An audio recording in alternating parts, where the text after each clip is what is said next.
From about 1970 to 1990, postmodernism shattered established ideas about design and art.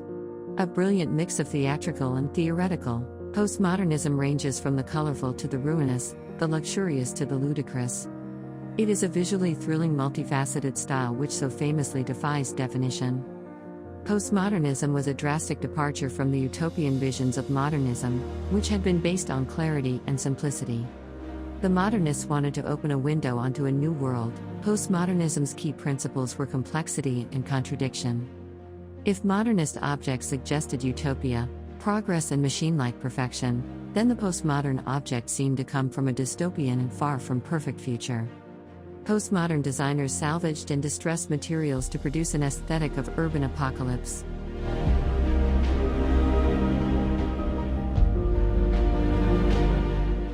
The Proust chair is a postmodern bricolage by Alessandro Mendini. It takes the form of Baroque furniture and decoration from pointillist painting with a title from literature. Hand-painted decoration was designed by projecting a slide of a Paul Signac painting onto the surface, and the dots were painted directly onto the furniture. It is a typically postmodern method of design, relying on appropriation and arranging existing forms, images and codes into new combinations.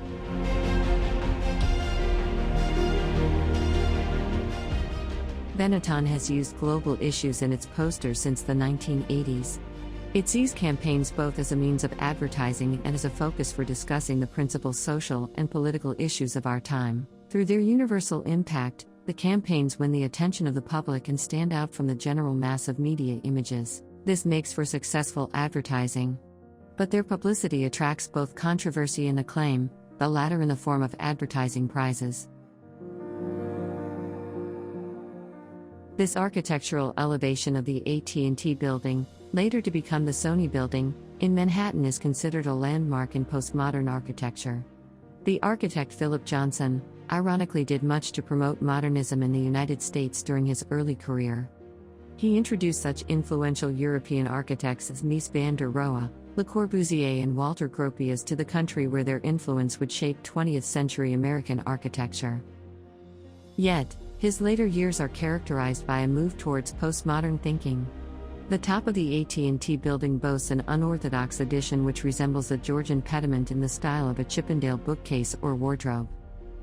This apparent disrespect for historical and social context was seen as provocation on a grand scale, and the skyscraper came to be the most controversial building of Johnson's illustrious career. Such irreverence is a key theme in postmodern design.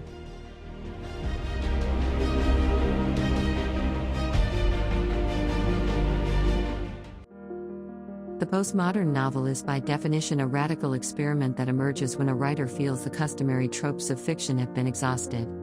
For the postmodernist, the well-worn genre of the novel is insufficient and no longer capable of conveying the imagination of the writer or the magnitude of historical events. Several critics agree that postmodern fiction is a product of the post-World War II period. At that time, many of the major modernist writers, such as Joseph Conrad, Marcel Proust, Franz Kafka, James Joyce, and Virginia Woolf, had died. Other writers, including William Faulkner and Ernest Hemingway, had ceased publishing innovative and experimental work. Critics also tend to concur that postmodernism is an extension of rather than a decisive break or deviation from modernism, the defining literary movement of the 20th century. Many different authors have been labeled postmodernist. These writers include Thomas Berger, Richard Brautigan, Don DeLillo, William Gaddis, Vladimir Nabokov, and Thomas Pynchon, Peter Ackroyd, Angela Carter, Salman Rushdie, and Umberto Eco. Most critical discussion, however, focuses on American writers publishing since the late 1950s.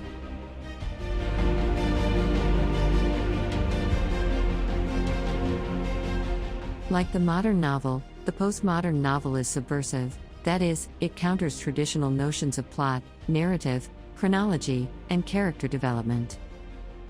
Postmodern novels are often described as self-reflexive, that is, they center on the nature of fiction itself and are written as though fiction is independent of society, reality, and any realm outside itself. The origins of the autonomous postmodern novel can be found in the essays of early modernist writers such as Oscar Wilde, who argued against Aristotle's premise that art imitates life. On the contrary, Wilde contended that life imitates art.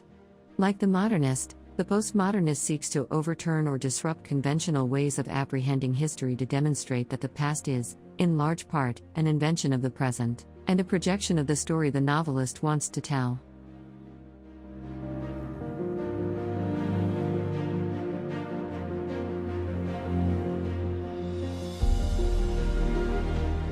Kurt Vonnegut is admitted as a great master of postmodern writer.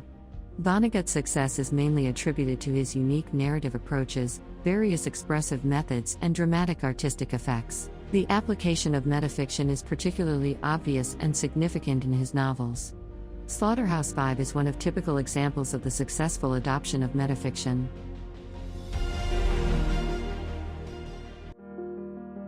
Slaughterhouse-Five is also called The Children's Crusade, a duty dance with death. Vonnegut depicted a leading figure, Billy Pilgrim, who also experienced the firebombing of Dresden as a prisoner, as well as a survivor of the awful slaughter in the novel. Therefore, this novel was deemed Vonnegut's autobiography by some scholars.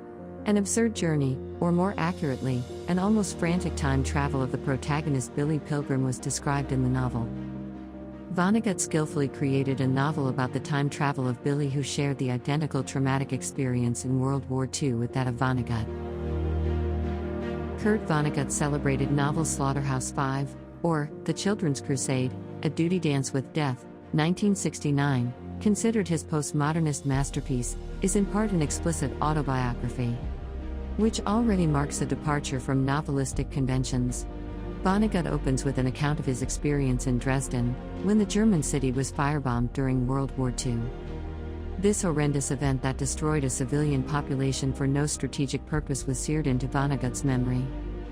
For more than 20 years, he explains, he sought a way to tell the story of his outrage and shame.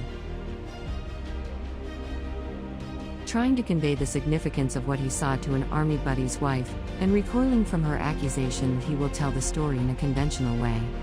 Another one of those tales of how Americans survived the war, Vonnegut invented a narrative and character that constitute a repudiation of the traditional war novel.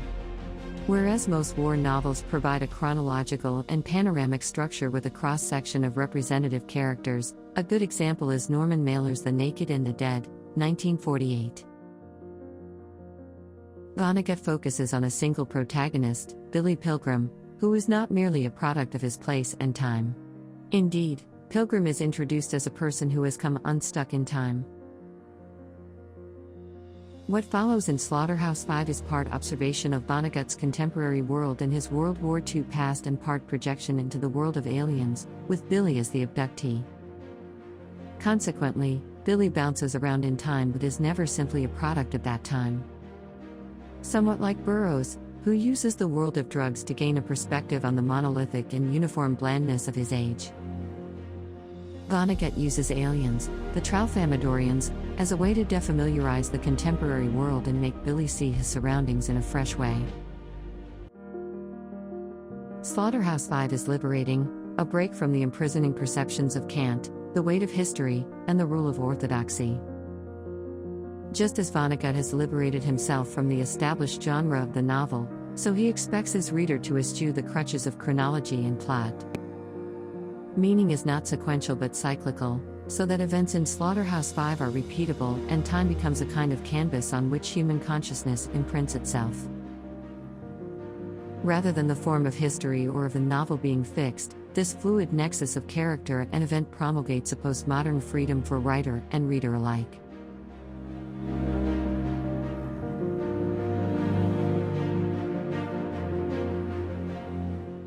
Postmodern writers use various postmodern narrative techniques in the boldest attempt for reference.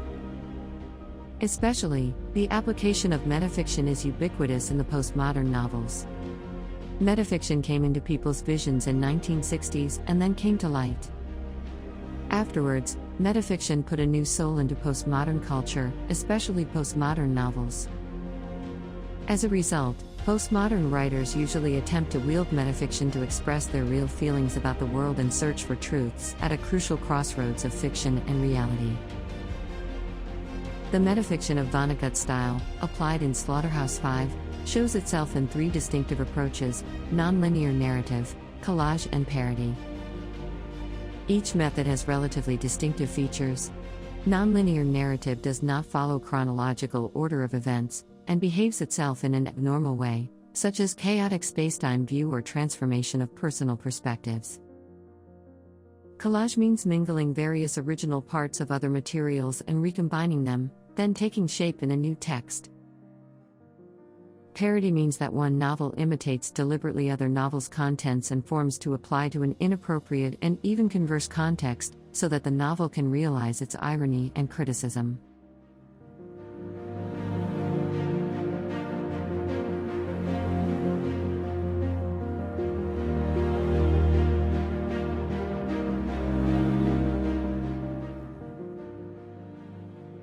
In conclusion, the application of these three methods adds energy and vitality to Slaughterhouse-Five. They play active roles in writing process of the novel. For Vonnegut, a simple statement of the firebombing of Dresden could hardly express the author's soreness and hatred. Additionally, there is no logic for a real war. As a consequence, Vonnegut chose metafiction as an architectural blueprint, using all these approaches to separate his novel from the regular restricted by the cause-effect relation, chronological order and narrative completeness. In combination with the example of Slaughterhouse-Five, readers may find a shortcut to understanding the theme of the novel and the structure of metafiction.